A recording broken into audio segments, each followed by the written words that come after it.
Medical college अस्पताल परिसर में संचालित एक राष्ट्रीयकृत बैंक के एटीएम में रकम डालने के बाद कर्मचारी बाहर की चाबी निकालना भूल गए। इससे पहले की अनहोनी होती एक पुलिसकर्मी की नजर चाबी पर पड़ी। पुलिस ने संबंधित कंपनी को इस बारे में जानकारी दी, जिसके बाद अगली कार्रवाई की गई। पुलिस के अधिकारियों ने बताया कि चाबी बाहरी हिस्से में थी। भीतरी हिस्से में जरूरी काम करने के लिए मुंबई से पासवर्ड लेना जरूरी होता। शासकीय मेडिकल कॉलेज की पुलिस चौकी के नज़दीक स्टेट बैंक ऑफ इंडिया का एटीएम मौजूद है, ताकि अस्पताल आने वाले लोगों को ज़रूरत होने पर वे यहां से रकम निकाल सकें।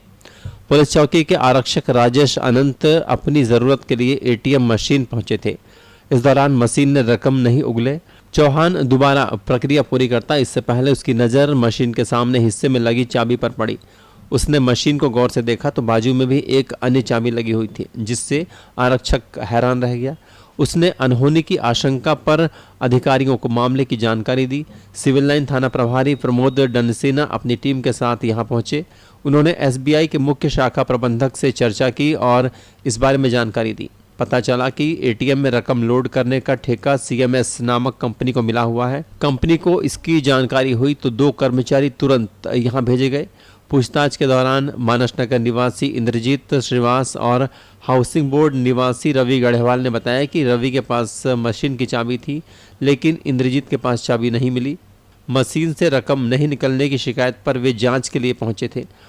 उसने अपने पास रखी चाबी से खोलकर मशीन में सुधार कार्य किया। इसके बाद वह घर लौट गया। उसने जल्दबाजी में चाबी मशीन में छोड़ दी थी।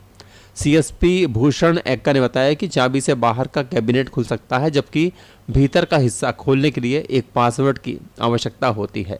100 बेड के पास में जो एसबीआई का एटीएम है, वहाँ पर चाबी लगा हुआ है बोलकर, जिसके लिए सिविल लाइन टीआई वहाँ पर पहुँचे थे और एसबीआई वाले से चर्चा उर्चा कर जो वहाँ पर उसको लोड करता है, नोट कर भरते हैं, उनको बुलाकर उनसे पूछताछ की गई थी। तो उनके भूलवश है ना वो चाबी वहाँ पर छोड़ दिए थे। रकम कितने से बातचीत में क्या कोई घटना भी घट सकती थी समय रहते अगर नहीं पहुंचती? नहीं, उसमें यह है, उसमें 2 डबल दरवाजा है। उसमें बाहर वाले दरवाजे में उनकी चाबी छूटी थी। अंदर वाले जो दरवाजा, जब तक बॉम्बे से कोड नहीं मिलता है तब तक उसको खोलना मुश्किल है। मान लीजिए राड और रोका होता तोड़ के निकाल सकते थे, तो उसके लिए सिग्नल आ जाता है जो बताता है कि वहाँ पर गड़बड़ हो रहा है। पुलिस के पास भी सिग्नल आती है, तत्काल पहुंच जाते हैं।